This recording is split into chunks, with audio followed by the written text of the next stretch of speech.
Everyone, welcome to Mahakali tarot trading channel. I hope आप सभी अच्छे हैं।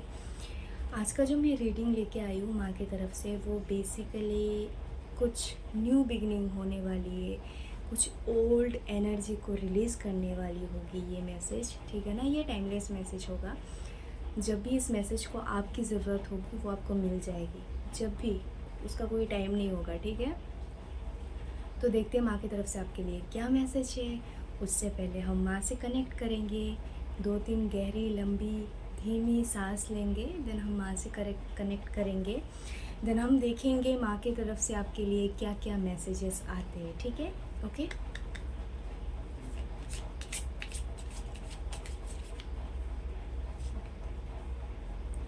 धूमावती माँ, ठीक है। यही मैंने पहले जो बोला है, रिलीज़ वाली चीज़। तो धूमावती माँ तब अपेयर करती है जब हमें कुछ छोड़ना होता है, जब हमें किसी चीज़ से डिटैच होना होता है, डिटैचमेंट वाली एनर्जी। तो धूमावती माँ डिटैचमेंट वाली एनर्जी को रिप्रेजेंट करती है। तो मैं आपको ये बोलना चाह रही है कि जब तक आप पुरानी चीज़ें, पुराने लोग, पुराने अपॉर्चुनिटीज़ या फिर जिस भी चीज़ में आप स्टक हो, जब तक आप वो चीज़ नहीं छोड़ोगे तब तक आपको नई चीज़ें नहीं मिलेगी। क्योंकि लॉ यूनिवर्स का यही नियम है, माँ का यही नियम है, जब तक हम पुरानी चीज़ों को लेट गो नहीं करते तब तक हमें नई चीज़ प्राप्त नहीं हो सकती। तो मैं आपको क्लियरली मैसेज देना चाह रही है कि जो चीज़ आपने पकड़ के रखी है, जो आपका है ही नहीं, जिसमें आप स्टक हो, जिसमें आप पेन फील कर रहे हो, जिसपे आप एक अनकंफर्टेबल वाली एनर्जी में हो, जिसमें मतलब कुछ शांति आपको मिल ही नहीं रही है, मेंटल पीस मिल ही नहीं रहा है, वो चाहे रिलेशनशिप हो, काम हो, कुछ भी हो। तो मैं आपको ये बोल रही हूँ, उस चीज़ से आपको डिटैच होना है। जब तक नहीं होगे तब तक आपको न्यू चीज़ें नहीं आएगी, न्यू एनर्जी को आप वेलकम नहीं कर पाओगे तब तक। तो आपको रिलीज़ कैसे करना है, आप मेडिटेशन कर सकते हो। जब हम मेडिटेशन प्रैक्टिस करते हैं हमारी ओवरऑल लाइफ चेंज हो जाती है, ठीक है ना। बाहरी दुनिया से हमें कुछ चेंजेस नज़र नहीं आते, बट अंदर से एक व्यक्ति पूरा का पूरा बदल जाता है। तो मैं आपको ये बोल रही कि उस एनर्जी को आप रिलीज़ करो। जब हम मेडिटेशन करते हैं हमारी एनर्जीज रिलीज़ होती है थ्रू टीयर्स, थ्रू लव, किसी भी तरह से वो रिलीज़ हो जाएगा। या तो फिर आपको बहुत गुस्सा आएगा, या फिर आपको बहुत रोना आएगा, या फिर बहुत ज़्यादा आप हंसोगे।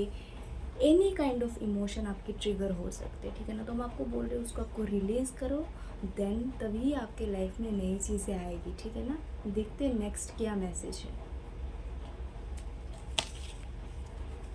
ओके, धर्माफकाली, ठीक है ना। तो ये मैसेज आपके लिए ये बोल रहे हैं कि आप अधर्म, जैसे कि मैंने आपको बोला है कि आप वो चीज़ सह के, आपकी वो वाली स्थिति जो है, जो आप बोल नहीं पा रहे हो, उस चीज़ को लेट गो नहीं कर पा रहे हो, तो मैं आपको ये बोल रही कि वो चीज़ जो कर रहे हो ना, आप खुद के साथ एक अधर्म कर रहे हो। अधर्म का मतलब ये नहीं होता कि हमारे साथ ही कोई करता है, हम भी कभी कभी खुद के साथ इनजस्टिस करते, अन्याय करते। तो मैं आपको ये बोल रही है कि खुद के साथ न्याय करो, खुद के अंदर जो धर्म है उसको ज़िंदा करो, उसको अलाइन करो माँ के साथ, जो सप्रेस हो गया है किसी ना किसी चीज़ की वजह से।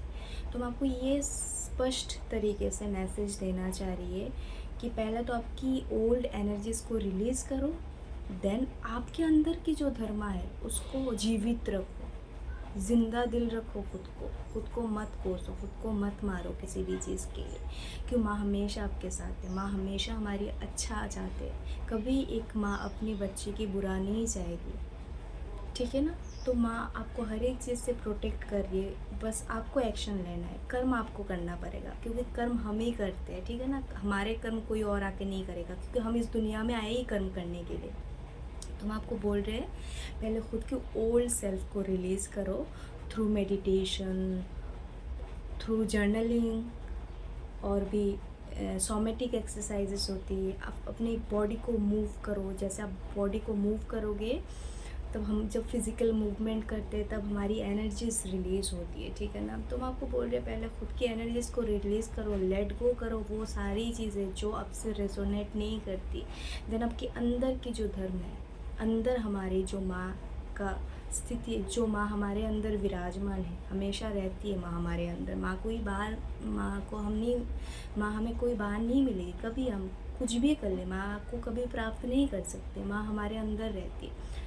तो जब आप खुद को अलाइन करोगे, खुद को कभी मिटने नहीं दोगे, खुद के साथ इनजस्टिस अन्याय नहीं करोगे, तभी माँ आपसे कनेक्ट कर पाएगी, तभी माँ आपके लिए कुछ करेगी, कुछ कर पाएगी, आपको रास्ता दिखा पाएगी, ठीक है ना। तो माँ आपको यही बोल रहे हैं कि जो चीज़ आपका नहीं है उसको लेट गो करो, भले ही वो चीज़ पेन दे रही हो। लेट गो करना इतना आसान नहीं होता, मुझे पता है, बट फिर भी माँ बोल रही है आपको कोशिश करते रहना है, आपको हार नहीं मानना है। जब तक लेट गो नहीं करोगे नई चीज़ें नहीं आएगी। तो मैं आपको ये बोलना चाह रहे कि पहले लेट गो करो, देन चीज़ें, जो चीज़ आपके लिए है वो माँ, यूनिवर्स, एंजल आपके पास भेज ही देंगे, ठीक है ना। तो किसी भी चीज़ को लेकर आपको वरी नहीं करना है, जस्ट माँ पे फेथ रखना है, खुद के ऊपर काम करना है, खुद की एनर्जीज़ को अलाइन करनी है, खुद की ओल्ड एनर्जीज़ को लेट गो करना है। देन मैं आपको बोल रही कि नई नई चीज़ें आपकी लाइफ में आना स्टार्ट हो जाएंगी, ठीक है। तो आज के लिए वीडियो इतना ही। आई होप ये मैसेज आपसे कभी ना कभी कनेक्ट होगा, और जो चीज़ इस मैसेज से आप प्राप्त करना चाहोगे वो आपको मिल जाएगा, ठीक है। तो मिलती हूँ मैं अगले वीडियो में, तब तक के लिए आप अपना ध्यान रखिए। जय माँ काली।